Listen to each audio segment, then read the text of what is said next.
La mort de Magloire Paluku, la vérité brutale enfin révélée. Merci de partager massivement.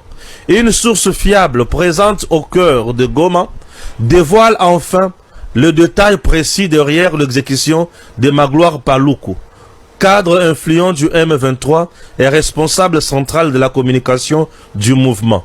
Pourquoi il est éliminé? Magloire Paluku est tué pour trahison interne après avoir mis la main sur des documents ultra confidentiels réservés uniquement au cercle le plus fermé de la direction rwandaise et des commandants du M23.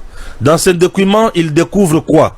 Les vrais objectifs militaires, les vrais commanditaires et surtout le plan final qui doit redessiner la géographie du Congo. Cette découverte les choque. Il comprend qu'il ne lutte pas pour ce qu'on lui a fait croire. Il prend alors la décision de s'échapper de Goma discrètement par la voie de l'Ouganda. Il est intercepté, arrêté, renvoyé à Goma, torturé pendant 2 heures et exécuté dès que le chef comprenne qu'il a dit la vérité sur ses intentions. Le plan qui a signé sa fin, c'est lequel?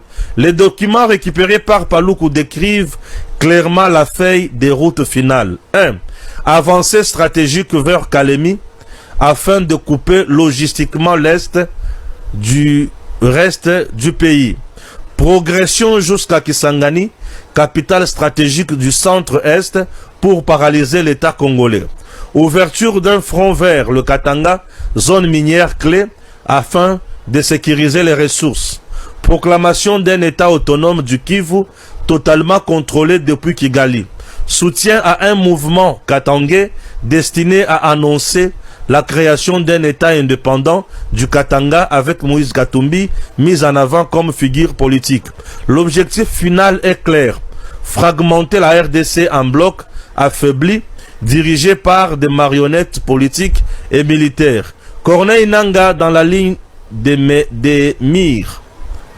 Les chefs du mouvement savent déjà qu'un deuxième homme connaît trop d'informations.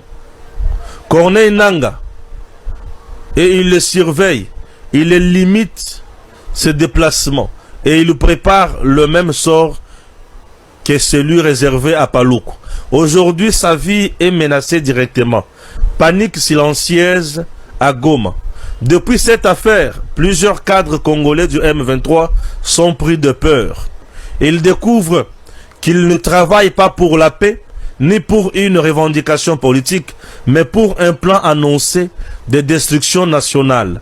Certains cherchent un moyen de fuir Goma, mais les routes, les postes de contrôle, les quartiers, tout est sous surveillance. Le mouvement est désormais paralysé par la méfiance interne et la direction prépare une série de purges contre tous ceux qui doutent. Ah oui.